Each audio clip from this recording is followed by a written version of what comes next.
સુરત શહેરમાં વધુ બોગસ એક ડોક્ટર ઝડપાયો છે। કાપોદ્રા પોલીસે બોગસ ડોક્ટરની ધરપકડ કરી છે।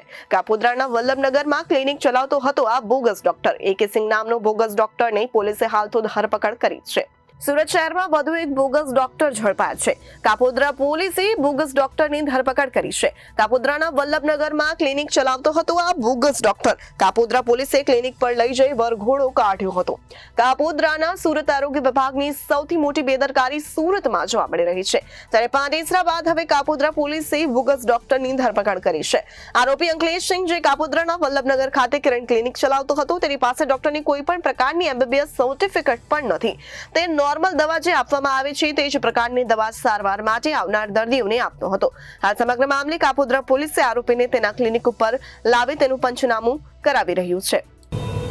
સુરત શહેરમાં લોકોના સ્વાસ્થ્ય સાથે ચેડા કરી અને સરકારશ્રીના નિયમોનુસારની કોઈ ડિગ્રી ધરાવતા ના હોય તેવા ઝોલાછાપ ડૉક્ટરો લોકોના સ્વાસ્થ્ય સાથે ચેડા કરતા હોય તેઓના વિરુદ્ધ અસરકારક કાર્યવાહી કરવાના હેતુસર પોલીસ કમિશનર શ્રી અનુપમસિંહ ગેહલોત સાહેબનાઓએ જે સૂચના આપેલ હોય તે સૂચના આધારે કાપોદ્રા પોલીસ સ્ટેશનના પોલીસ ઇન્સ્પેક્ટર શ્રી MB અવસુરા તથા સર્વેલન્સ સ્ટાફના PSI શ્રી પંડ્યા સાહેબનાઓ તેઓની ટીમ સાથે પેટ્રોલિંગમાં હતા અને તેઓને એક હકીકત એવી મળેલ કે કાપોદ્રા પોસ્ટે વિસ્તારના ચામુંડાનગર પાસે આવેલ કિરણ ક્લિનિકમાં એક વ્યક્તિ આ રીતના કોઈપણ ડિગ્રી વગર પોતાનું દવાખાનું ચલાવે છે અને લોકોના સ્વાસ્થ્ય સાથે ચેડા કરી રહેલ છે।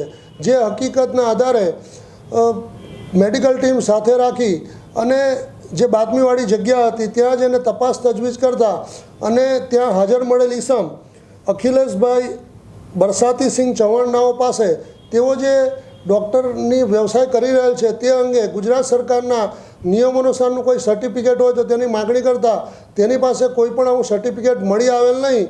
જે અનુસંધાને કાપોદ્રા પોલીસ સ્ટેશનમાં ગુજરાત મેડિકલ પ્રેક્ટિશનર એક્ટ કલમ 30 મુજબ તથા BNSની કલમ હેઠળ ગુનો રજીસ્ટર કરવામાં આવેલ છે અને હાલ આ ગુનાની તપાસ PSI શ્રી પંડ્યા સાહેબ કાપોદ્રા પોલીસ સ્ટેશનનાઓ કરી રહેલ છે।